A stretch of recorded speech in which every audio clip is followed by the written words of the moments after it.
Mark and Luke were writing to Gentiles.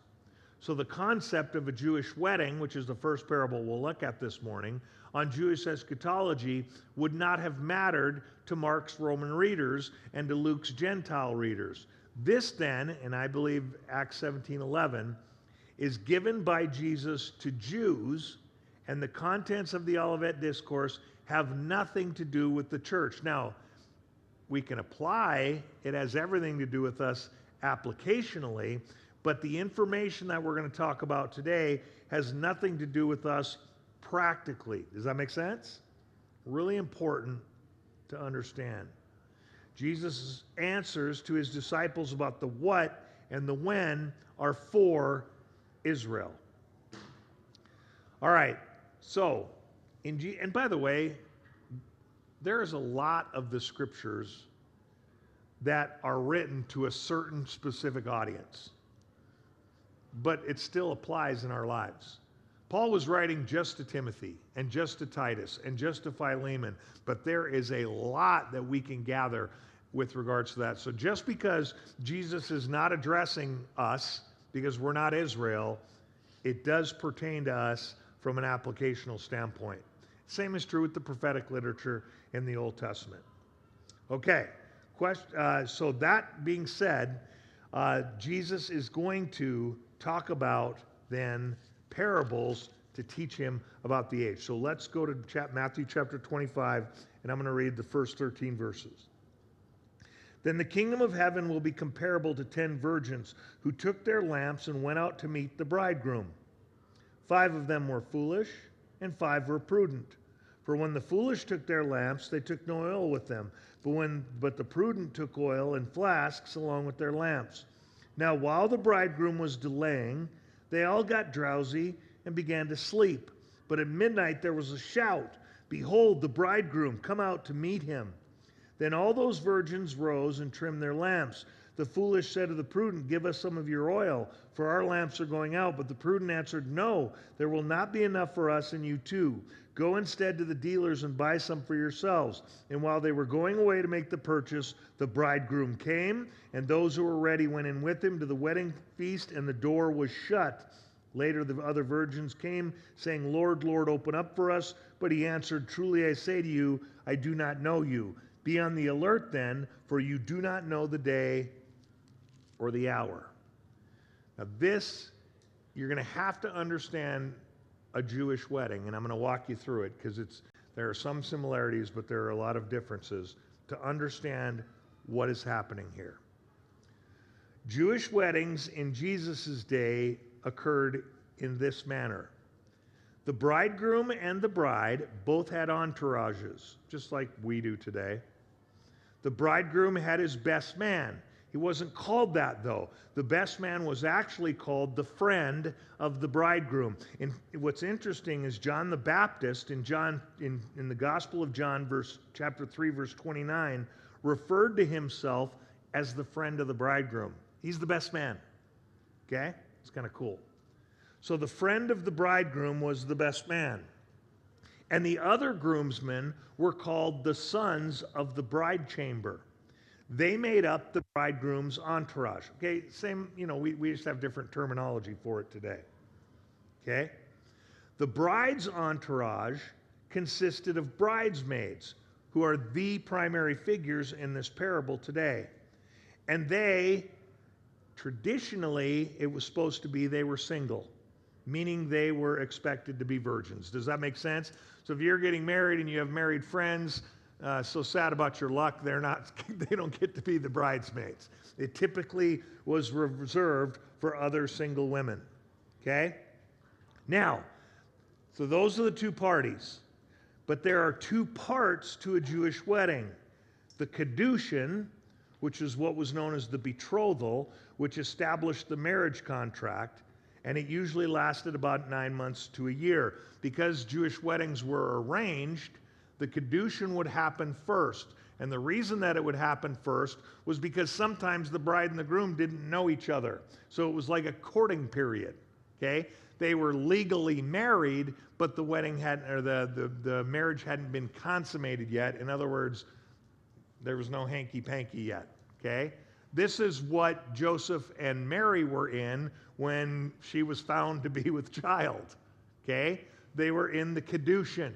Are you tracking with me so far? So the Kedushin is this 9-month to 1-year period where the bride and the groom are legally married, but they haven't slept together yet, and they are basically, it could be they're getting to know each other, it's a dating period, all that.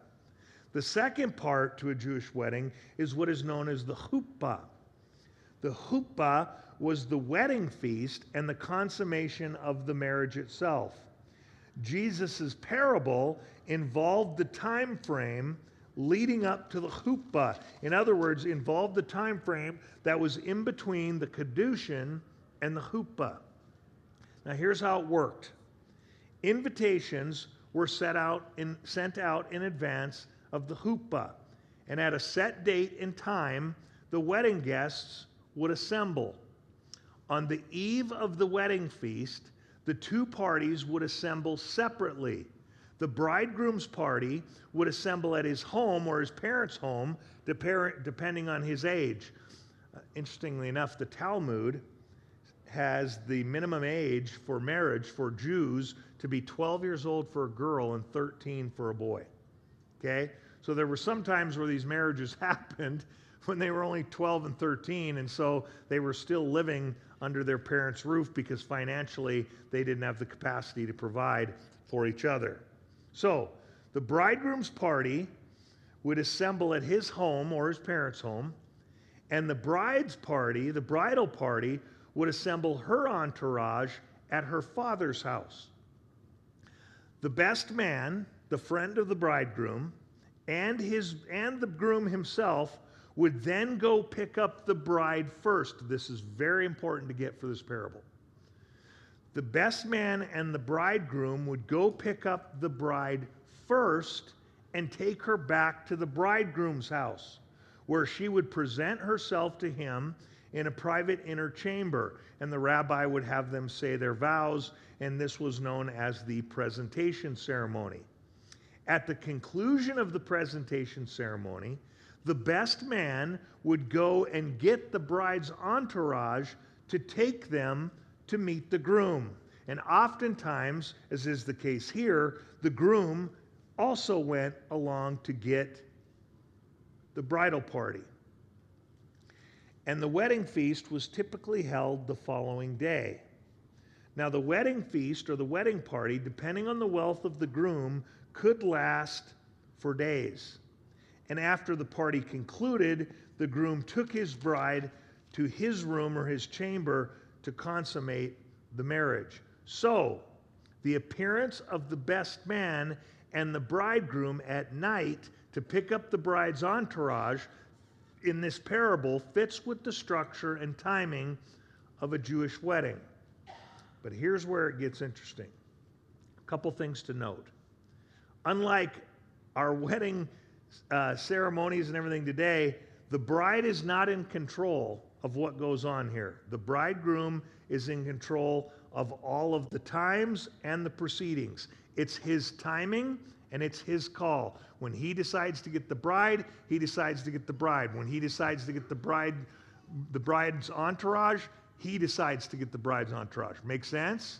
And obviously in Western weddings today, the men have basically no control over anything that happens, and that's fine with most of us because that's who we are, and if we were running the show, it'd be a disaster. So anyway, having said all that, secondly, the bride is not mentioned in this parable. Not at all. Why? Because she would have already been taken to the groom's house to attend the presentation ceremony and to prepare for the wedding feast. You see where I'm going with this already? If the church is indeed the bride of Christ, then this parable would point to a pre-tribulation rapture.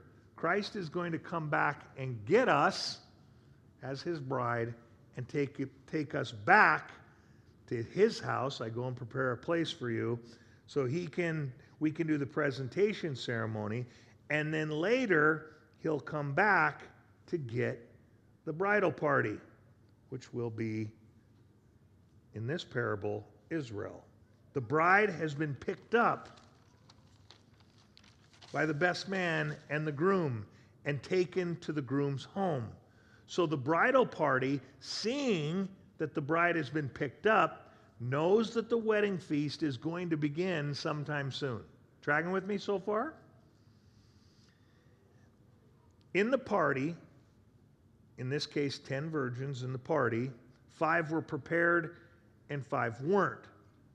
So when the bridegroom and the best man came in the middle of the night to take the bridal party back to the bridegroom's house, 5 could see and 5 couldn't.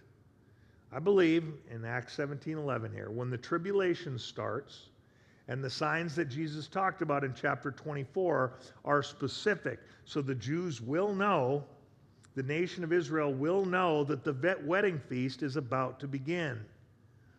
The rapture of the church will mark the beginning of the chuppah, the marriage ceremony, and the feast. And Israel will know. And a pre-tribulation rapture, the taking of the bride, would be a massive and undeniable sign. I mean, if we all are gone worldwide, now here's what it's going to get blamed on aliens. We 100% know this. It's already been getting set up in Hollywood with all the dumb movies and all that stuff. But that's what's going to happen, right? And that's fine. But devout Jews who are left and devout Jews who are not taken because they're not part of the bride or because they're not the bride will go, holy cow, it's begun. Some of them anyway. The 10 virgins know there is going to be a wedding because they're in it and because the bride has been taken. They just don't know when it will begin. Remember, it's the bridegroom's timing. This is his show. He decides when he's going to come back and get them. So Jesus is telling his disciples to be prepared because regardless of whether you are a member of the bridal party or not, once the ceremony or the party starts, those on the outside, and this is another tradition, will not be allowed in. If you're late, sorry about your luck. The purpose of the parable then is that Jesus was telling his disciples that God's chosen people, Israel, needed to be prepared. Look at the second parable, verses 15 through 30. Or 14 through 30. For it is just like a man about to go on a journey who called his own slaves and entrusted his possessions to them. To one he gave 5 talents, to another 2, to another 1, each according to his own ability. And he went on his journey. Immediately, the one who had received the 5 talents went and traded with them and gained 5 more. In the same manner, the one who had received the 2 talents gained 2 more. But he who received 1 talent went away, dug a hole in the ground, and hid his master's money. Now after a long time, the master of those slaves came and settled accounts with them. The one who had received the 5 talents came up and brought 5 more talents, saying, Master, you entrusted 5 talents to me. See, I have gained 5 more talents. His master said to him, Well done, good and faithful slave. You are faithful with a few things. I will put you in charge of many things. Enter into the joy of your master. Also, the one who had received the 2 talents came up and said, Master, you entrusted 2 talents to me. See, I have gained 2 more talents. His master said to him, Well done, good and faithful slave. You are faithful with a few things. I will put you in charge of many things. Enter into the joy of your master. And the one who also had received the 1 talent came up and said, Master, I knew you to be a hard man, reaping where you did not sow and gathering where you scattered no seed. And I was afraid and went away and hid your talent in the ground. See, you have what is yours. But his master said to him, You wicked, lazy slave. You knew that I reap where I did not sow and gather where I scattered no seed. Then you ought to have at least put my money in the bank, and on my arrival I would have received my money back with interest. Therefore, take away the talent from him, give it to the one who has 10 talents, for to everyone who has more shall be given, and he will have an abundance. But from the one who does not have, even what he does have shall be taken away.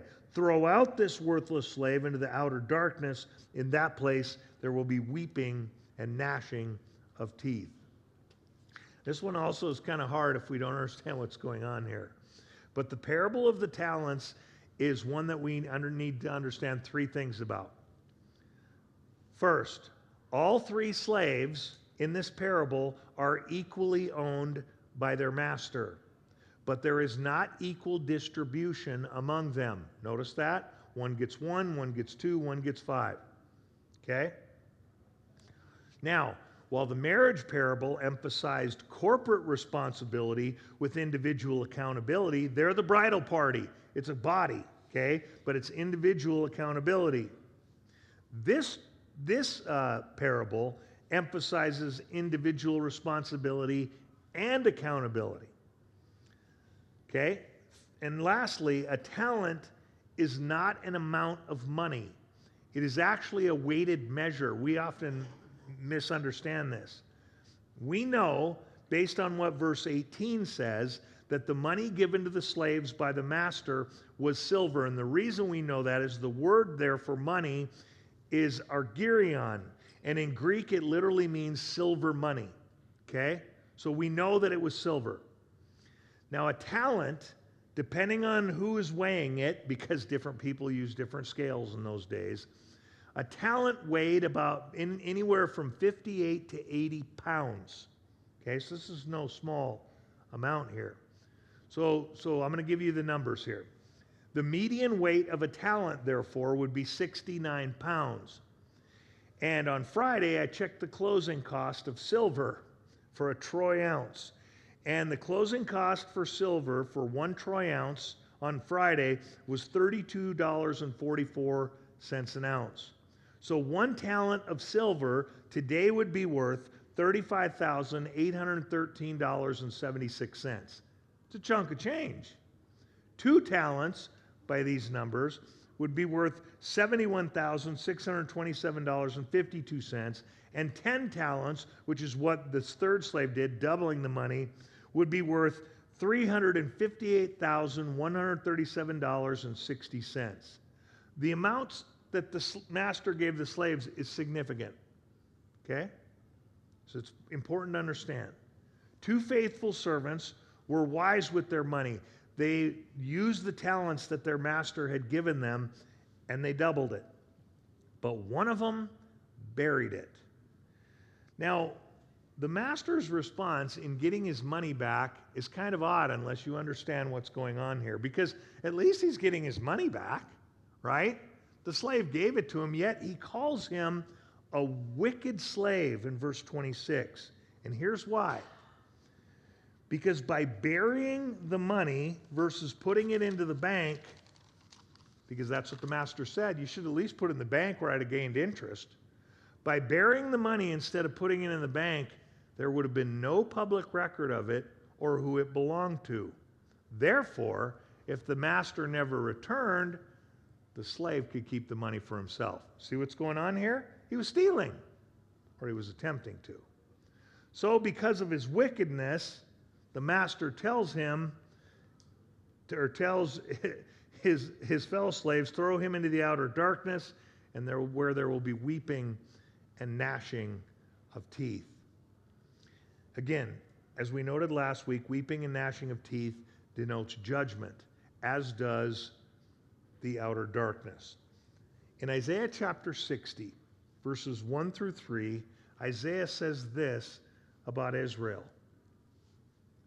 Arise, shine, for your light has come, and the glory of the Lord is risen upon you. For behold, darkness will cover the earth, and deep darkness the peoples. But the Lord will rise upon you, and his glory will appear upon you. Nations will come to your light, and kings to the brightness of your darkness. What did it say? I just lost my train of thought. To the brightness of your rising. The prophet told the nation of Israel that it was to be a light for the Messiah's coming. But because the nation failed to be that light the first time, it was judged by God and pushed into exile. However, during the tribulation, an extremely dark time, the nation of Israel will once again be the light if the church is gone, which I believe it will be, in the darkness. These 2 parables then outline Israel's role during the tribulation. preparation for the coming of the bridegroom, and faithful service while they anxiously await his return. So what's the application for us? Well, the exact same thing as it is with the parables. Preparation for the coming of our bridegroom and faithful service while we anxiously await his return. Each and every one of us has been given talents. Depending on how God has made you, we're all created differently, but we're all created in the Imago Dei. And I don't think it's by accident that the wordplay, the talent is a measure of weight, right? But we're all given certain talents. Are we using them? Are we faithfully using them for his service while we anxiously await his return? Because if we are faithfully using them while we anxiously await his return, then guess what? We will be prepared when he comes back. And that's the application. And I think it's super practical, which is, by the way, one of the amazing things about studying parables is they are practical. Once you understand the cultural nuances, they're pretty straightforward and pretty easy to comprehend. The problem isn't the comprehension. The problem is putting them into practice. I've been given a lot of gifts. You guys have been given a lot of gifts. We have to take an inventory of whether we're using them in faithful servant for the bridegroom, because he will be coming back to get us. Let's pray. Lord, thank you for this day. Thank you for this great group of people. Thank you for their willingness and diligence to come each week and study your word. Lord, I pray that as we go out into the world this week and in the weeks to come, that we faithfully serve you by utilizing the strengths and the talents and the gifts that you have given us to promote your gospel, so that others can anxiously await for your return. We love you, Lord. In your name I pray. Amen. Next week we'll finish, and then we'll move on to the next. And by the way, since this study has taken so long with the Olivet Discourse, the questions are piling up, which I kind of like because I've got a lot of them. Questions about hell, other questions about stuff I don't even want to talk about, but you guys asked them, so we'll attempt to see what we can do. Thanks, and have a great week.